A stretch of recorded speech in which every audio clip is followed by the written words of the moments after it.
Ready for Revolution. I'm your Wealth Minister, Brother Eric Ray Muhammad, welcoming you to the Wealth Minister Circle. The Minister Circle can be found on our Perpetual Income channel here on YouTube. And I want to move straight away into what it is that we're looking to do with you and this magnificent channel. This channel is designed to assist us in creating, formulating perpetual income, an income that goes beyond the job, the income that goes beyond that supplemental check, the income that can be generational in accumulation. So let's dive in.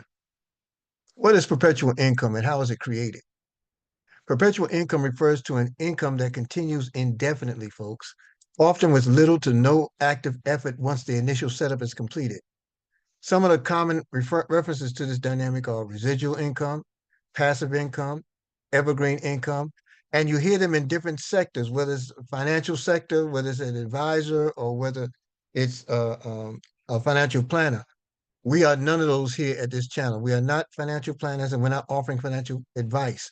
What we do is offer a mindset of options. We provide options for you. Perpetual for me means continuing or enduring forever, everlasting or constantly recurring. It describes something that is not temporary and lasts a very long time or never ends. I mean, I want you to see an income for yourself. Imagine an income that's occurring repeatedly. I mean, so frequent that it seems endless and uninterrupted. Now, there are keys to producing this dynamic in our lives. There are keys to producing perpetual income: recurring, sustainable, minimal upkeep, and scalable. Folks, the reason why we're approaching it like this is not to insult anybody's professionalism or education, but we're starting with the basics here on how this can happen, how this dynamic can occur. Okay. And just let me share, when we talk about recurring, we're talking about something that's paid out with regularity, whether daily, whether monthly, whether quarterly, annually. Heck, some people are enjoying it hourly as we speak.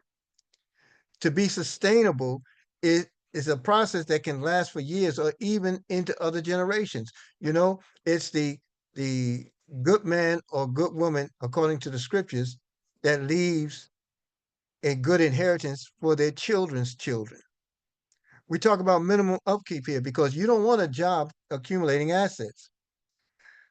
When we say minimum upkeep, we're talking nominal effort on our parts. Imagine finding a wealth building methodology where low ongoing upkeep is barely noticeable once it's established. And of course, to be scalable, ooh-wee. See, scalability is something that could be grown and or duplicated. It can happen in the right process, in the right instrument over and over and over again. All right.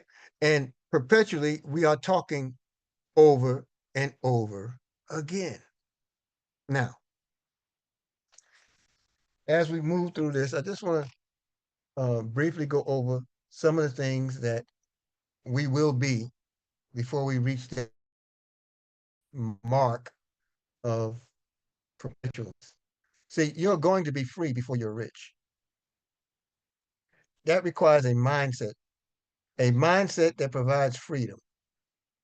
You're going to be rich before wealthy because as you gain more time freedom, it's going to allow you to accumulate the riches that will reward you.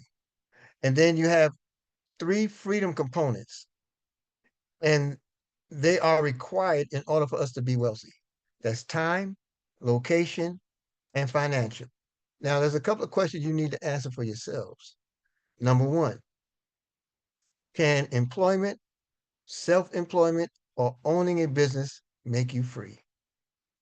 Folks, the answer to that generally is no, because you are trading time for dollars, and dollars have limited value. So part of being free is working with money in the age it was designed to work. The industrial age is gone. The dollars we're working with are out of that old industrial age. As a result, it doesn't go any further and its value is limited because it's consumed with saturation and inflation.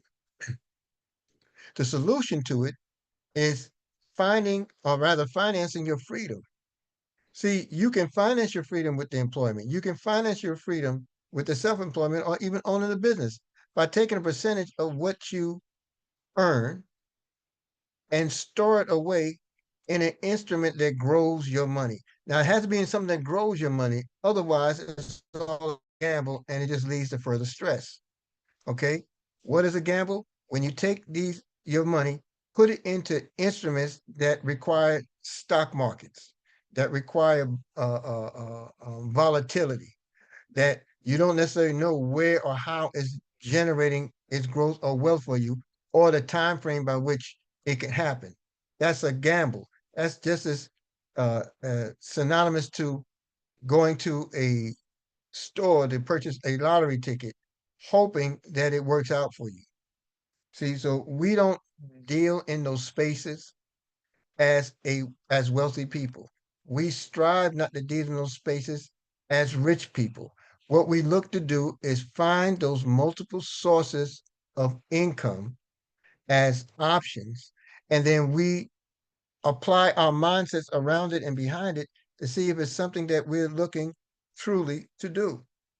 So vital to our growth, so vital to our development, so vital to being a legacy builder and leaving a legacy for those beyond us.